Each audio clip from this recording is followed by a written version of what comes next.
Hello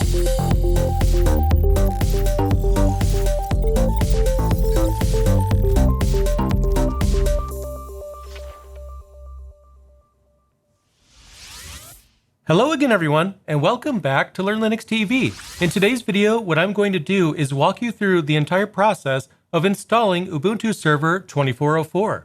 Now, before we go too far into the process, I want to warn you there may be a sense of deja vu if you've seen my previous video, because the process hasn't changed all that much in 24.04, but I do want to refresh this video every now and then to keep it current.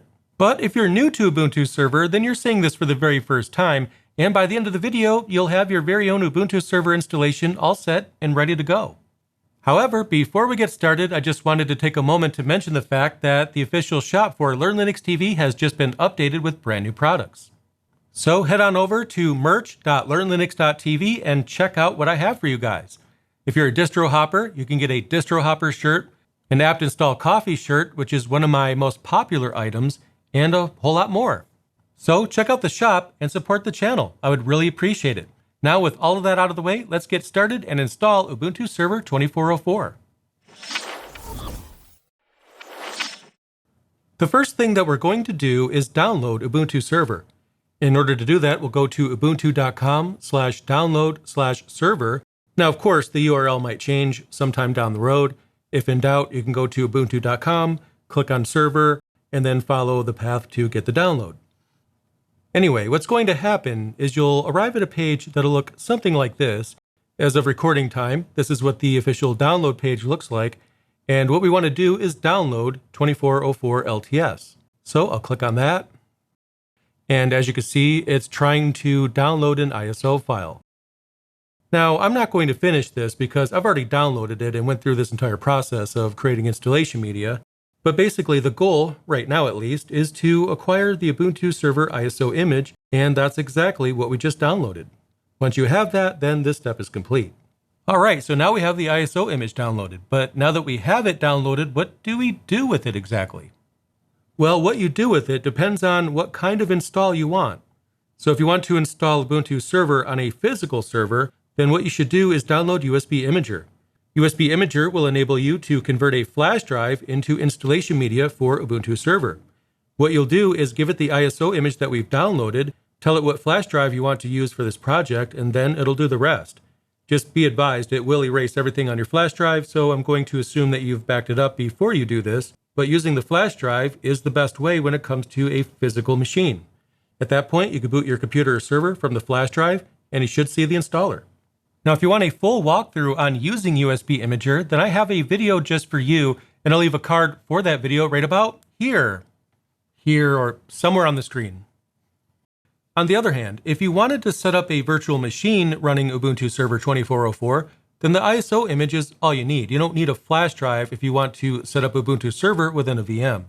Right here, what you're seeing is my Proxmox cluster, and what I'm going to do here in this cluster is set up Ubuntu Server. If you are also using Proxmox, then you can follow along with me as I go through the process, but if you are using something else, then the steps should be fairly similar. Anyway, what we'll do is upload the ISO image that we've downloaded here to Proxmox so that it can use it. On my end, I have this storage repository right here that holds all of my ISO images, so you could use that if you have something like that, or you could just use local if you wanted to use that. Shouldn't really matter, but we need to upload it, so I'll click on ISO images. You'll do the same on whichever storage repository you want to store your ISO image into, and then you could click upload. You could select the file that you've downloaded, and then go ahead and upload it. Now, the thing is though, I've already done that. I have the file right here. I just downloaded this the other day, so it's ready to go on my end. But all you have to do is upload the ISO image to whatever virtualization solution you use, and you should be all set for this step. After that, we could choose whatever server we want this to run on if we have more than one.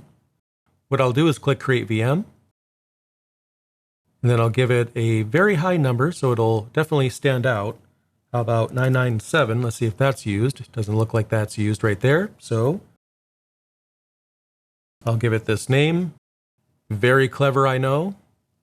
When it comes to the storage repository for the optical media, what we're going to do is choose whichever one we uploaded the ISO image into.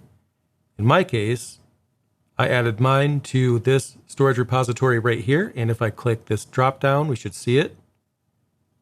And sure enough, here it is. So I'll click on it, and then I'll click Next.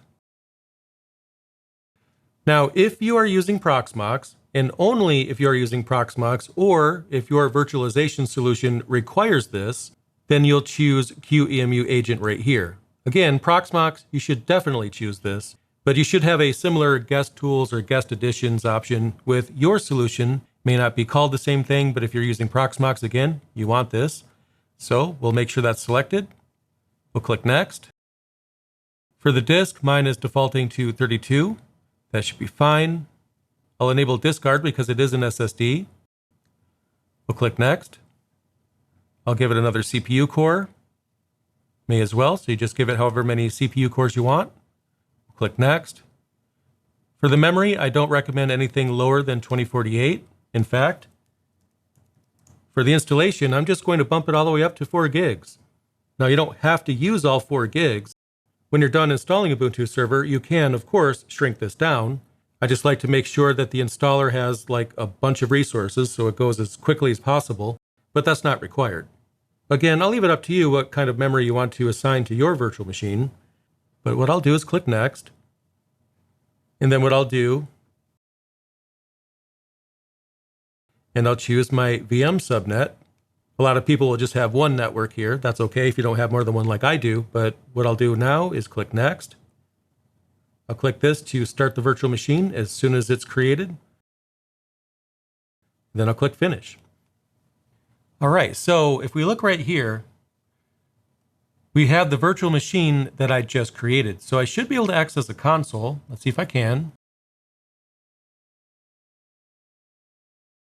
Looks like it's still booting up.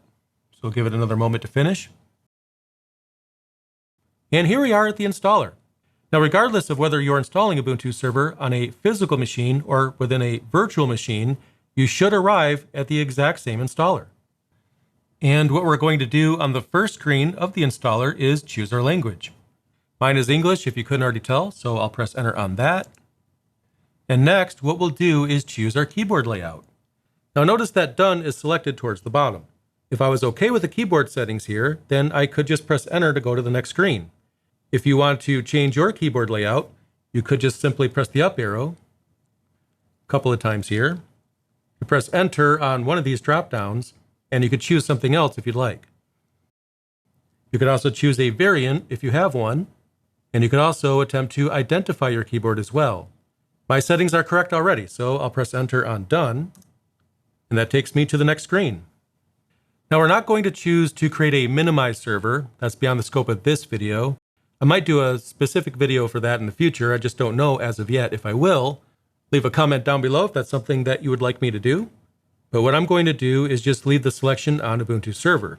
If you're curious how you go about changing it, you can simply press the up arrow, go to the one that you want, press the space bar, that moves the selection. Anyway, I'll go back up here to the top. I want Ubuntu Server. Additional options, search for third-party drivers. I do recommend this.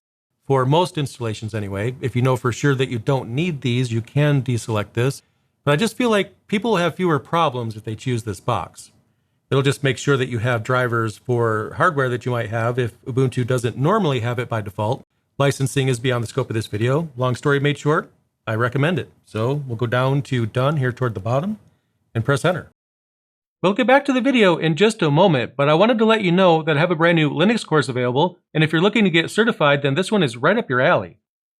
Over on Udemy, I've just launched my first ever certification prep course, and this one will teach you everything you need to know in order to pass the Linux Essentials exam and become certified through the Linux Professional Institute. And with over 200,000 certification holders, LPI is the first and largest vendor-neutral Linux and open source certification body. Any certification through LPI is a credential that will definitely be an asset to your career. And my brand new course is a perfect tool to help get you there. With my Linux Essentials course, you'll enjoy over 23 lessons that will teach you valuable Linux skills. Each video will keep you engaged while breaking down each and every topic into easy to understand concepts that will make even the most challenging topics seem simple. In addition, you'll be able to follow along with hands-on examples that will have you working directly with Linux commands and technologies. Even if you are not planning on becoming certified, The Linux Essentials course from Learn Linux TV is a great way to get into Linux in general, so even hobbyists will benefit from this course as well. Now don't worry though, this new Udemy course doesn't change any content that you've been enjoying here on YouTube. My new and completely separate venture on Udemy is designed to help boost your skills even further, and meanwhile, the videos here on YouTube will continue as they've been for over 10 years now. So check out my brand new Linux Essentials course and pass that exam. I would really appreciate it. Now, let's get back to the video. Next, when you get to this screen right here, I recommend that you wait a few seconds. Now I'm editing this in post, so it's already happened, but basically what does happen here is you'll have no IP address listed. And then about 10 seconds later, maybe less, an IP address will appear. So if you press enter on one of these selections prematurely, it's going to assume that you want to create a static IP address, which you can do if you'd like to do that. On my end, I will leave mine on DHCP. I recommend DHCP reservations over static IP addresses anyway. But anyway, if the IP address information here is acceptable, then press enter on the word done. And then that brings us to the next screen, and what that enables us to do is set up a proxy. And if you need a proxy, then you already know you need one, and then you probably already know what to put here. Not very many people will need this at all. So what I'm going to do is just leave this blank in my case, and then I'll press enter on done. On this screen, what it's going to do is test a mirror server to make sure that it's acceptable. It's trying to find the best mirror server to deliver software when you go to install software. What you're looking for is the verbiage, this mirror location passed tests, and then once you see that, you can press enter on done. Next, what it's going to do is give us the ability to configure our disk. Now you can go down here and encrypt the disk if you'd like. I'm not going to do that because this is just a demo. But if encryption is something that you want, you can go down here to the encryption option. You could choose it by pressing the space bar, and then you type in your password, your passphrase for unlocking your drive in these two boxes right here. But I'm not going to select that. I'm going to deselect that just to keep it simple. But if you do choose this option instead of password, then what happens is the server will not boot until you enter the password to unlock the drive. And what that does is protect data at rest. Anyway, I'm going to go down here to done and press enter. And then what it's going to do is give you a summary screen. So what you want to do is just basically look this over, make sure that you agree with everything that it wants to do. And if you do, press enter. To confirm, what we'll do is go down here to continue and press enter. Next, we'll set up our user account. This is going to be our administrator, basically, a user that has sudo privileges. So this is going to be a pretty important account. What I'll do is just type my first and last name here. And then I'll type in a server name. We'll type in the username that we want for the user account. And then we'll choose a password. And then done. Now on this screen, it's going to give you the option to enable Ubuntu Pro. Now it is a paid service, but they do give you a certain number of installations for free. And what this service allows you to do is enable live patching, basically patching your server without rebooting it. That's probably the biggest benefit. There's other benefits, but again, it's beyond the scope of this video, but it's more of a business solution to give you additional features. And again, I will consider doing a video on this particular subject if you guys want me to do that. Anyway, I'll press enter on continue right here. And then next, it's giving us the option to install OpenSSH server, and you probably want that. If you want to remotely manage your server, then OpenSSH is the best way of doing that currently. I have a whole video that covers SSH if you want to learn about SSH, but if you want to remote manage your machine, then you will need this option. Otherwise, you could leave it unselected. Let's go to done. Now earlier, I told the installer to make sure that any third-party drivers that I might need are installed. And right now it's just reporting that none of them were necessary, which is good to know, I guess. I'll press enter on continue. And now there's some snap packages we can install if you want to. So if you want to set up Nextcloud or something like that, you can do that. I have videos on Nextcloud that covers that process. And I always like the manual process of setting up things because you learn more. But if you want the automatic approach, then that's what this gives you. So go ahead and select any of those if you want by using the space bar. Anyway, I'll continue. And now, Ubuntu Server 24.04 is installing. I'll wait for this to finish, and then I'll be right back. Okay, so at this point, the installation is complete. It doesn't jump out at you to announce that it's complete, but if you look at the top of the screen, it does say installation complete. So that could be something that you might not notice at first, but that does mean we should be ready to go. So we can go down to Reboot Now to reboot our server and see how it went. Now at this point, what we're going to do in the case of a hypervisor like what I have here, we're going to go to the Hardware tab, and what we'll do is eject the CD. In fact, I'm just going to remove it because I'm not going to need it after this anyway. So I'll remove it. And the changes will be in effect when this particular VM reboots. And right now it's waiting for me to remove the CD. I removed the entire drive, so I think that qualifies. I'll press enter. And now it's rebooting.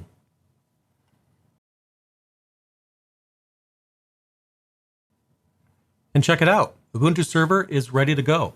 What I'll do is just sign in right here. I want to make sure that we can log into our server.